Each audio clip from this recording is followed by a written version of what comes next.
J'ai fait une mini-dépression. Je suis pas bien, je suis pas heureux. J'ai envie de rester chez moi, j'ai envie de parler à personne. Et dès que je sors, je croise quelqu'un qui me rappelle que mon handicap est là, en fait. En mai 2011, j'ai eu un accident de la voie publique. J'étais en scooter.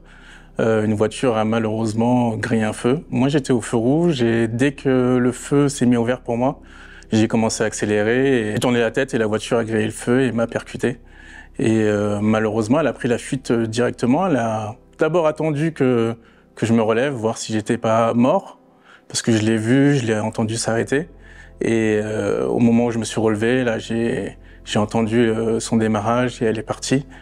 Et dans un premier temps, on est un peu sous choc, un peu sous adrénaline. Donc je me suis relevé, j'ai remis mon scooter debout sur sa béquille, etc. Les premières douleurs, c'était vraiment quand je suis arrivé aux urgences. Je me souviens encore, j'ai passé le portique avec le gardien pour rentrer dans l'hôpital. Là, je vois le panneau urgence, on se gare, il appelle les infirmières et là, je sens plus ma jambe parce que les infirmières viennent me voir avec le brancard, ils me demandent de sortir de la voiture et je sors la jambe droite, mais j'arrive plus à sortir la jambe gauche et elle veut plus réagir en fait. Donc là, j'ai une énorme douleur. Donc les médecins m'ont dit que c'était l'adrénaline qui avait... l'adrénaline que j'ai eue au début dans le choc qui avait pris le dessus et le fait de me détendre et de savoir que j'arrive à l'hôpital, elle commençait à partir et là, j'ai les douleurs qui sont arrivées. Le dernier effort que j'ai pu faire, c'était de prendre la jambe, sortir de la voiture, aller à cloche-pied sur le brancard, je me suis allongé et je me souviens de plus rien. Je me réveille 3 ou 4 jours plus tard avec un tuyau dans la gorge parce qu'on m'avait plongé dans un coma artificiel parce que la douleur était vraiment, vraiment intense. Et l'infirmière, il savait que j'allais me réveiller, donc l'infirmière n'était pas très loin et elle m'a demandé de me calmer et elle a tiré 1, 2, 3, elle m'a enlevé le tuyau de la gorge et j'ai même pas eu le temps de réaliser, je lui ai dit qu'est-ce qui s'est passé. Elle a enlevé le drap. Et là, un flashback, et là, j'ai tout de suite compris, j'ai compris que la jambe avait un réel problème et que le plus gros problème, c'était la jambe. On m'expliquait qu'ils ont réussi un pontage, qu'ils ont fait le pontage.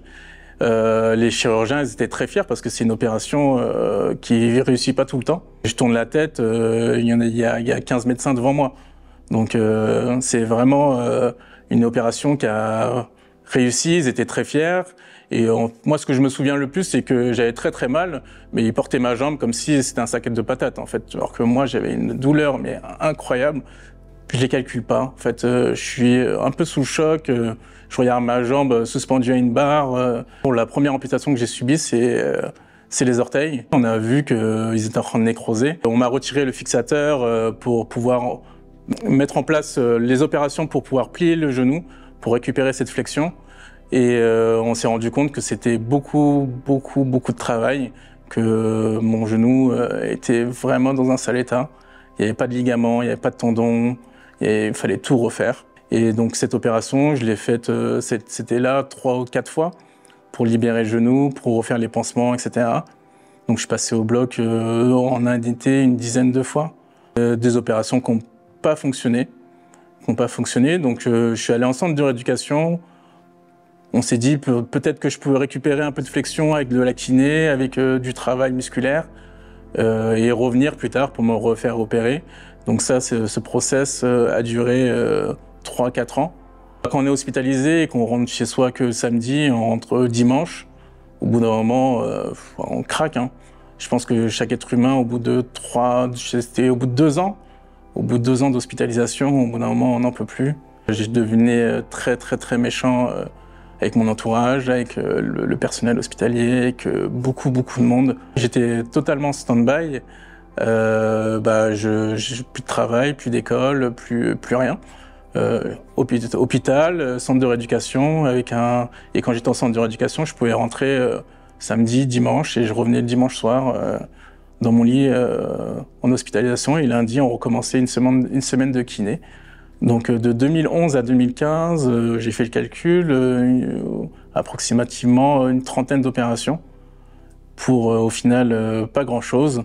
Moi, on m'a jamais parler d'amputation, c'est jamais rentré dans mon oreille et j'y avais jamais pensé, je voulais pas y penser, alors que c'était une solution comme une autre, mais une solution tant qu'on me le dit pas et tant que le chirurgien ou les médecins ne m'en parlent pas, pour moi c'était inenvisageable. Là, on entend le mot amputation et voilà, de toute façon, je sors de l'hôpital, je laisse passer 15 tramways. En face de mon ancienne chambre que je regardais, je disais mais je me suis battu pendant 5-6 ans pour ce final-là et cette solution. Alors est-ce que c'est une bonne solution? Je crois que c'est 2 mois après avoir accepté cette opération-là, de l'amputation, que je me fais amputer de la jambe gauche niveau fémoral, donc en haut du genou. Le plus dur après, c'est ce qui m'a fait beaucoup de mal, c'est le regard des gens. J'avais l'impression que j'étais une bête de foire, mais totalement. J'ai fait une mini-dépression. Je suis pas bien, je suis pas heureux, j'ai envie de rester chez moi, j'ai envie de parler à personne. Et dès que je sors, je croise quelqu'un qui me rappelle que mon handicap est là, en fait. En fait, je voulais passer inaperçu. Et le plus important et la meilleure solution à ce moment-là, c'était de rester chez moi, en fait. Et justement, les réseaux sociaux ont permis de me sentir beaucoup mieux dans ma peau, dans mon corps. J'ai été beaucoup aidé par ma famille, mes amis, qui m'ont donné les encouragements et l'envie d'aller de l'avant. Surtout, ils étaient très inquiets pour moi de me voir ainsi, d'avoir perdu toute cette joie de vivre. Et j'avais un amour pour la mode bien avant mon amputation, bien avant mon accident. Donc j'ai essayé d'allier mode et prothèse en même temps. Donc c'est devenu un peu mon identité de montrer qu'on peut être bien habillé et stylé malgré un handicap, que ce soit en fauteuil, en handicap invisible, moteur. Le handicap n'empêche pas d'être stylé en tout cas. J'ai eu beaucoup de connexions, et donc notamment avec Zalando qui s'est lancé dans la collection de vêtements sport pour le sport. Cette collection-là, elle permet de faciliter le quotidien d'une personne sportive avec un handicap. Que moi, je parle pour une personne amputée en tout cas. On avait des leggings où avant j'étais obligé de les couper, j'étais obligé d'acheter un leggings tranquille, normal, et j'étais obligé de le couper au niveau de la jonction de la prothèse parce que le leggings se coinçait dans la prothèse. Et avec cette collection-là, par exemple, vous avez un leggings qui est déjà coupé.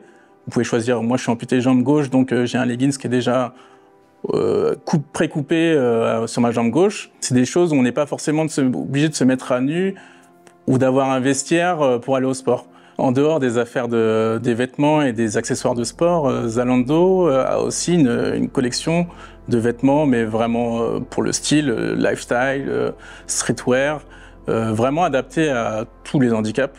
Le plus compliqué aussi pour moi, c'est que je ne suis pas souple et vous avez des baskets vraiment adaptées avec des zips qui vous permettent pas forcément de mettre des lacets ou surtout de mettre le pied de la prothèse assez facilement. C'est des accessoires, des vêtements vraiment bien et surtout qui facilitent notre quotidien. Et j'espère que ça va faire passer un message à d'autres marques parce que le plus important, c'est que tout le monde comprenne que c'est pas parce qu'on est en situation de handicap qu'on n'aime pas la mode, que les personnes en situation de handicap sont stylées, elles sont très stylées et j'espère être un ambassadeur dans l'avenir et de montrer aux yeux de tout le monde que la mode et handicap, ça peut allier ensemble. Quand je me suis lancé sur les réseaux, je pensais pas du tout à être l'homme que je suis actuellement. Les réseaux m'ont permis de me motiver, de me lancer beaucoup de défis et j'en suis très fier et j'espère que ça motivera beaucoup de personnes en situation de handicap. Surtout si vous avez un objectif, un engouement, une passion, lancez-vous. C'est pas parce que vous avez un handicap ou une difficulté dans votre vie que la vie s'arrête là. J'en suis la preuve vivante. Quand je me réveille le matin, je suis heureux, je suis fier de moi, je suis fier de tout ce que j'ai fait dans ma vie. Et je pense que malgré cet handicap et cette amputation, ça a été la meilleure décision de ma vie et je n'ai aucun mais aucun regret sur ma décision de me faire amputer. Et j'espère que ça motivera d'autres personnes à aller de l'avant et à montrer aux yeux de tout le monde qu'une personne en situation de handicap peut réaliser ses rêves et être la personne la plus heureuse au monde.